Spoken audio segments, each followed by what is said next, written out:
Cinema நடிகராகவும் அரசியல் தலைவராகவும் ஏராளமான ரசிகர்களை கொண்டவர் விஜயகாந்த் கடந்த டிசம்பர் 28ஆம் தேதி காலமானார்.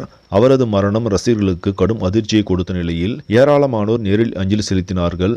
விஜயகாந்த் மதுரையில் ரைஸ் மில் உரிமையாளரின் மகனாக பிறந்தவர். அங்கிருந்து சினிமா ஆசையில் சென்னைக்கு வந்து அதன்பின் தனது திறமையை நிரூபித்து ஜெயித்தவர். நடிகர் விஜயகாந்த் உடன் பிறந்தவர்கள் 11 பேர். அவரது அப்பாவுக்கு 6 ஆண் குழந்தைகள் மற்றும் 6 பெண் குழந்தைகள். விஜயகாந்த் சென்னையில் செட்டிலான பிறகு மற்றவர்கள் பல்வேறு பகுதிகளில் குடும்பத்துடன் வசித்து வருகிறார்கள். மதுரையில் இருக்கும் பூர்வீக வீட்டில் தற்போது விஜயகாந்தின் தம்பிகள் பால்ராஜ் மற்றும் செல்வராஜ் ஆகியோர் குடும்பத்துடன் வசித்து வருகிறார்கள். செல்வராஜ் அங்கு மதுரையில் பிளாஸ்டிக் பொருட்கள் வியாபாரம் செய்து வருகிறாராம்.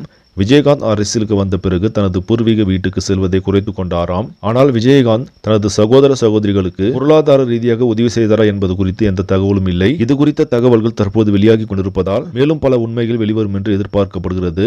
சரி, நம்மளே இந்த செய்தி உங்களுக்கு பிடிச்சிருந்தா லைக் பண்ணுங்க, ஷேர் பண்ணுங்க, மறக்காம நியூஸ் தமிழ் சேனலை சப்ஸ்கிரைப் பண்ணுங்க. அடுத்த வீடியோவில் சந்திக்கலாம். நன்றி.